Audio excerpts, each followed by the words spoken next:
we need to fly under these waypoints in order to satisfy the contract, conduct temperature surveys of the moon.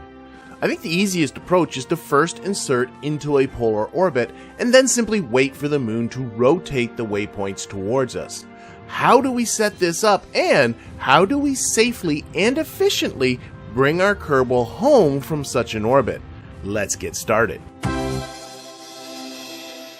So we have this contract here to conduct temperature surveys of the moon, and they have to be under specific waypoints. If you take a look at the altitudes here, they're all in around the 9-8 kilometer range, and here are the 3 waypoints here. They always do these so they're sort of clustered together.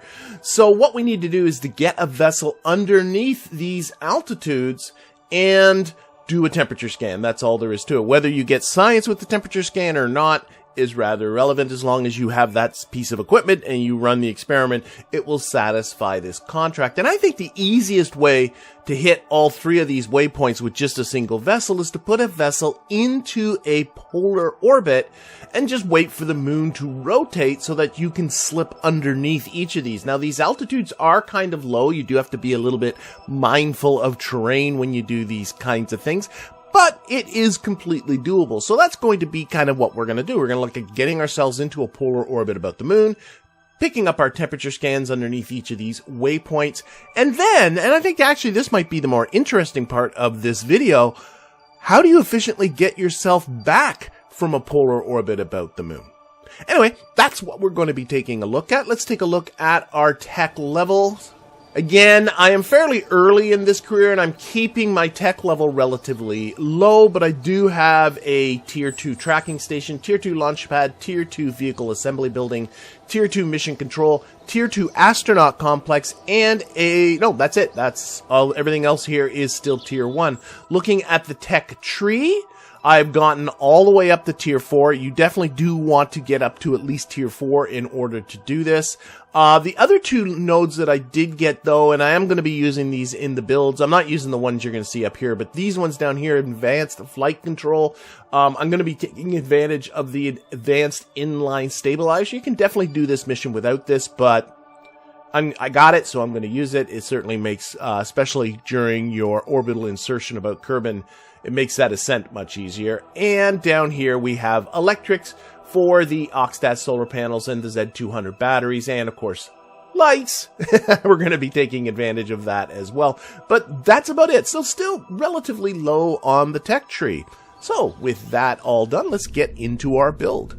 And as always, we do have to start by putting together a Delta V budget, but unlike the last few episodes where I was inserting the satellites into very specific orbits, we can actually just read this straight off the common DV maps that you see. And if you don't have access to this particular Delta V map, I will post a link down there in the description. But basically, you just read this like a subway map. So imagine myself in low orbit about Kerbin. To get myself to the moon cost me 860 meters per second. And then next I need to get a capture into low orbit about the moon. The fact that it's going to be a polar orbit makes pretty much no difference, so that's going to be 280 meters per second.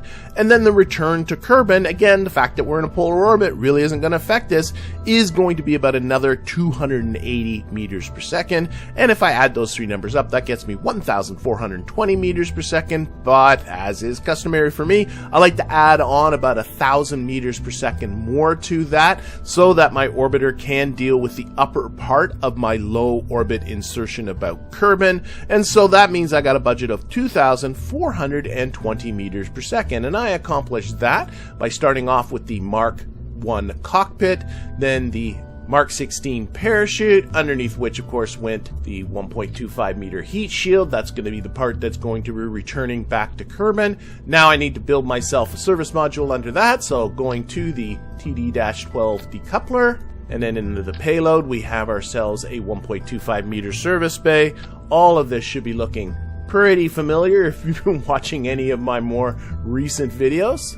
And I want to put a scientist in this, so they're not going to have pilot control. So to give us some piloted controls, I'm going to put in an Octo probe core. And then for batteries, a Z200 battery is all that I should need. And for electrical generation, we're going to again use 4 Oxstat solar panels.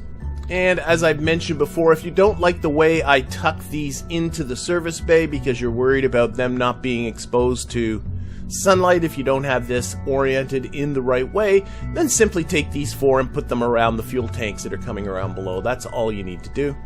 And for communication, we'll put in a Communitron 16 antenna. For science, we're obviously going to need to have a thermometer in order to complete the contract, but this is actually going to be my first time in near space about the moon. I did the flyby mission, and here's a link to that particular video if you want to know how to do that, but that is actually the only crewed moon mission that I did. So I'm going to put on the whole suite of science, and at this stage in my tech development, that includes the Science Junior, a Mystery Goo, a thermometer, and a barometer. And finally, to get the necessary propulsion, we're going to put on an FL-T 200 fuel tank, underneath going an FL-T 400 fuel tank, and then of course the ever reliable Terrier liquid fuel engine. And after some retexturing and the obligatory blinky lights, I'm left with an orbiter with a vacuum delta V of 2,554 meters per second and a thrust to weight ratio of 1.08. So that should service us nicely. Let's get to the lifter. So a TD-12 decoupler, underneath which went the advanced inline stabilizer. This really makes the ascent part much easier. And then under that, 3 FL-T 400 fuel tanks. For my propulsion, the familiar swivel liquid fuel engine, and then 4 basic tail fins. Now, that gives me a delta V. That's not quite what's necessary, so we're going to put on some radial boosters. And if you look at the earlier videos in this series, I really was stuck on SRBs all the time, and I did that because they were cheap. But really, money really isn't all that tight in this game, so lately I've been giving myself the luxury of using liquid fuel engines because they really are easier to work with. And we're going to put on a pair of radial boosters here. So this is the TT-38 radial decouplers, and then each booster is going to consist of 3 FL-T 400 fuel tanks. And just to change things up a little bit, instead of going with the swivel underneath these, I'm going to go with the more powerful, though lighter, though gimballess, Reliant liquid fuel engines. And then aerodynamic nose cones on the top. And to stiffen this up, because all this would be pretty wobbly, we're going to go just with some strut connectors. And like I've been doing the last couple of episodes, I'm going to do all 3 engines at the same time at launch. And that's going to require me to do a little bit of tweaking with the thrust limiters on this to give me appropriate thrusts at different stages. And what I found worked really well was 71.5% for the core swivel engine and 67.5% for the radial boosters. And that gave me a total vacuum delta V of 5,370 meters per second and a sea level thrust to weight ratio of 1.33, which increases once we lose the boosters to a thrust to weight ratio of 1.81. And after a little bit of retexturing and the addition of some launch clamps, this thing was ready to fly. And you may be noticing here that our scientist is not one of our familiar Core 4. He is a brand new Kerbal that I brought into the Core, Connor G. Kerman. And if that doesn't sound like a very Kerbal kind of name, well, that's because he is one of the wonderful YouTube members who help to support this channel. And if you would also like to join the team that supports this channel, the link is down below, as well as the link to my Patreon supporters page. As for this ascent, I've covered getting to the moon many times before, including that flyby video that I referred to earlier, though I didn't go into a polar orbit that time. And as we are going for a polar orbit, what you want to do with this initial burn is basically just kind of hit the moon right in the middle as best you can. So we're just going to go straight for the moon. And if you're a little bit above the moon or a little bit below the moon, that's okay too. Don't worry about that. And clearly we're going to need to do a mid-course correction here to keep ourselves from hitting the moon. And if you're already going above or below the moon as it is, then just go that direction. But here I can see by this trajectory we're coming in here, and then this is the ejection, so I'm already more towards the south pole of the moon. So for my correction, it's better for me to just continue working with that and go towards the south pole of the moon like that. But you could just as easily go for the north pole of the moon. You can also take a look to see how close to perpendicular. It's not. I'm gonna live with it. If you're not quite perpendicular like this is, you can use the radial to kind of tilt one way or the other if you need to. Though to be honest, I'm rather happy with where mine was, so I'm just leave that as 0. And I'm going to set my periapsis to an altitude of, let's go with 25 kilometers. And all the way along this, I'm collecting what science I can. I've already been in orbit about Kerbin a few times, but there's still little bits of the mystery goo and the science junior that is still there to collect, so I might as well scoop that stuff up. I got a scientist that can reset that equipment, so best to put him to work. And then once I'm above 250 kilometers, I can collect a little bit more of that. As far as the other science that's available, like the temperature scan, the barometer and stuff, I don't have any of that. That stuff has been exhausted. And if you find yourself at this stage of your game with significantly less science than I have a video for you covering that very topic, and it makes sure you aren't leaving any low-lying science fruit still on the tree. Soon after this correction, I was in the moon's SOI, where I set up my capture. All I'm going for here is a roughly circular orbit. I'm not worrying too much about exactly where these waypoints are we're going to need to hit. I'm going to worry about that at a later time. Because once you have your capture, then you have all the time in the world. And this is my first time in near space about the moon in this playthrough, so I now have all of the science, so we're going to definitely be scooping everything up that we can. And while Connor is out here and doing his EVA report, I want to draw attention to the fact that the EVA reports are biome specific in near space about the moon. So, and as we are in a polar orbit, we're going to be going over every biome in the moon, so you're definitely going to want to see how many of those you can scoop up. But while all that is going on, let's take a look at what our situation is here. So here's our orbit. Here is our waypoints we need to get our orbit to go under. Then you can see we're off by quite a bit. One thing you could do is start to change your plane. That, if you have the fuel for it, you might want to go for it. I might actually have the fuel for it, but I'm not going to do that because that's a very expensive thing to do.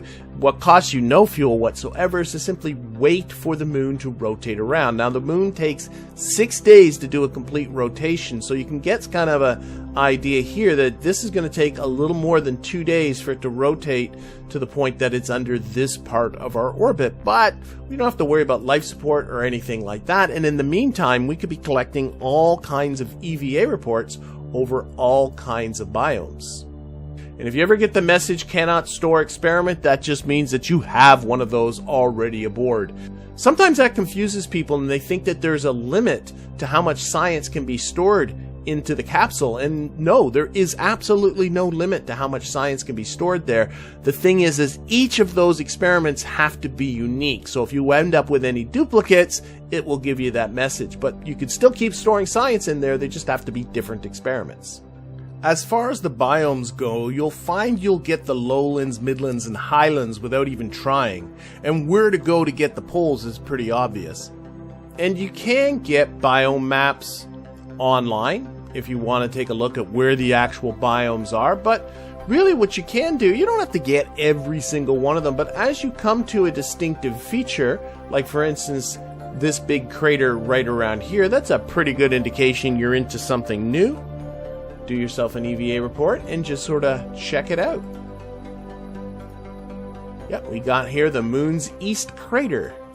As you're time warping, keep an eye on these guys, and in particular, keep an eye on how far does the moon rotate with each one of your orbits so that you get an idea of when it is you're going to need to start abandoning this whole collecting science thing and start concentrating on these. Now, what would be a good idea is to quick save at a point like this so that if you end up messing up and missing some of these, that you're able to go back and try it again. Now, I do see one more crater coming up down here. I think I'm going to go for that one, and then I think I'm going to start getting serious about these waypoints. Let's take a look at these waypoints and note which one has the lowest altitude. There's a 9.3, a 9.1 kilometers, and an 8.3 kilometers. So I want to get myself below the lowest of those. So 8.3 would be the lowest. Now you do want to get quite a bit below. So what we're going to do, but not so low that I have to worry about starting to hit terrain, is I'm going to go to the opposite side of where those waypoints are. I'm going to give myself, put it down in a maneuver, and we're going to lower it. And what we want is we want our periapsis to be below, what was that again? 8.3 kilometers. So let's do this until we see that periapsis below that. Now that's just really, now notice we would like our periapsis to be actually as close as we can to that particular waypoint as far as its latitude goes. So you fix that by simply adjusting the timing. And I'm going to do that manually here, so just like that. Now the periapsis is too low, so I'm going to give myself a little bit of prograde. I'm going to go for about 7.4 kilometers feels good to me. That's almost a kilometer below what the waypoint's asking for. It should be good enough that I don't hit any terrain. Maybe come a little lower, so I'm actually a whole kilometer below. This does not come without risks. So you do want to give yourself a quick save in case this goes wrong. Here, let's get ourselves to the sunlight. So I'm going to be doing temperature scans, so I'm going to grab the thermometer and we're just going to pin it over here to the side. And then we're going to come up to this first waypoint, and if you need to do a little bit of normal burning to sort of catch it, that's fine. Again, do yourself a quick save. Might do myself a quick save right here so that if you miss one, you can come back at it and try again. This is looking pretty good. Okay, we're coming in here. Let's slow down on the time warp. Fortunately, you can't see the time warp, but what you're looking, or you can't see the waypoints from here, but what you're looking for is that message that says you have just entered into whatever zone that is. There it is, Tuesday, and then we're going to take a temperature scan. There's nothing really to take here. I have it stored away, so we're just going to hit reset. And the waypoint disappears, so that is one of them. Alright, we didn't come close enough to either of the other two, so what we're going to do is we're going to go around one more time. We're just about halfway to it, but I'm already seeing the line's going to be passing it. My orbit's going to be passing it. So what I'm going to do is I'm going to go until I'm a quarter of an orbit ahead of these waypoints. And then we're going to put ourselves into a normal direction. Now, you can use the right-hand rule. If you use the right-hand rule, this is an anti-normal burn. You can also look at this and see that it is a burn that's going to be towards the east. Now, be a little bit careful. This is towards the east. 90 degrees is east, but it'll only be east after you've gone past the pole. So east and west switch as you go by the poles. But what I want to do is just burn a little bit normal to pull that trajectory to the other side of the waypoint.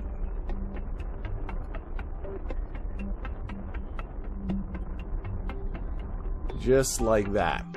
Now take a look at your periapsis. Sometimes that'll change. It's 7.3 kilometers. That's still okay. I might go just a little bit further. There we are. That had me all lined up to successfully grab the second waypoint, and it turned out I had to make the same normal correction to be able to hit the third waypoint too. Remember, you'll get the maximum deflection of your orbit if you do this a quarter orbit ahead of the waypoint. There is a bit of eyeballing to this, so don't be afraid to quick save ahead of time so you can go back if you happen to mess up. Also, keep an eye on your periapsis and be ready to make a correction if it changes too much. All of this maneuvering does cost a bit of fuel. In total, I spent an additional 74 meters per second of delta V after I got my initial capture. This included a 9 meter per second burn to recircularize my orbit after I performed a temperature scan under the final waypoint. Though I have plenty of fuel for this, I never included it in my initial budget. You can make your own call as to whether you might want to add a further 100 meters per second or so to your own ship's budget. Regardless, we are in a polar orbit, which does present an additional thing to think about for getting back home. The thing to remember is whenever you're ejecting yourself from any body, you always want to eject yourself along the prograde or retrograde direction of that body in its orbit. If you eject yourself prograde, then you're going to be increasing your orbit. Like, for instance, if I wanted to go to the moon to Mimas, I would have to want to eject myself out in a prograde direction. But if you eject yourself retrograde, you'll be reducing your orbit, and that's what I want to do. I want to reduce and get down to Kerbin. So I want to go off in this direction, but the problem is that if I take, for instance, let's put the node right about here and burn prograde, I am going off in an angle. See that? I am going off in an angle to this retrograde direction that the moon is going around in its orbit. And that means that this is less than efficient. Now, if you want to, you can keep burning in that direction like this. And eventually, there you go, I got my periapsis 37 kilometers. I eventually do get my periapsis down into Kerbin's atmosphere. This is a 301.8 meter per second burn. I have 610 meters per second left in the vehicle, so I can certainly do it. I can afford it. But let's say I want to do this more cheaply. How can I do that? Well, watch what happens if I just go to the little widget tool and pop ahead in orbit, just like that. Okay? And notice now I am hitting Kerbin. And if I back off a little bit on the retrograde, now to get about the same periapsis, I'm only burning 289.5 meters per second. I saved myself some delta V. If I go wait another orbit, again, now I'm hitting Kerbin. Oh, I'm burning too much. Let's bring it back. And I'm going to put my periapsis at about the same spot. And now my burn is down to 281.8 meters per second. Almost the same as what it is normally. Okay, what's happening? Why does going ahead in orbit is making this more efficient? Well, although it's not showing it here, each time I go ahead in orbit, the moon has moved a little bit further along in its orbit about Kerbin. And it will move to the point where this direction, instead of being off on an angle to the moon's direction around Kerbin, it will be tangential. It will be moving along. Now, that might not happen until the moon is, say, out here somewhere, but it will happen. And what's happening when I pop ahead orbits is this burn is being moved ahead forward in time, and the moon is maybe here. And then I go another orbit, and the moon's about here. And what I want to do is make this burn when the moon is about here, so that this direction is tangential along the retrograde direction of the moon going around in its orbit. And you can easily find that spot by just continually popping ahead orbits. So if I pop ahead another orbit, notice I've gone further in, so that means again I can do a little bit of retrograde and bring it out. And you'll get to a point where suddenly popping at an orbit makes the situation worse. And that just means that you've moved to the point where the moon has gone too far around in its orbit. Go ahead one more orbit, and now suddenly it got worse. So that was too far. So we come back in orbit now. Now we're in the right spot. We're doing the burn when the moon is over here. Okay. Finally, the last part to make this as efficient as you can is to play around with the exact timing of this burn. Oh, that's making it worse. That's making it better. Oh, now it's starting to get worse again. So there is about the exact right time to do it. And we can come off a little bit. I like the periapsis to be about 35 kilometers. There we go. Right about there. So this burn isn't coming up for another 3 hours and 50 minutes because we're not doing it until the moon is moved from here to here.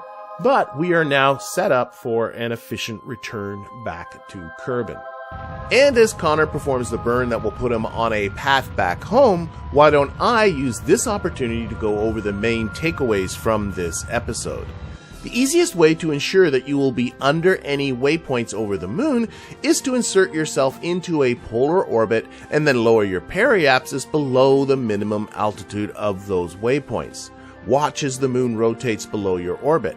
If it looks like you will be missing a waypoint, burn in a normal or anti-normal direction a quarter of an orbit ahead of the waypoint you're aiming for.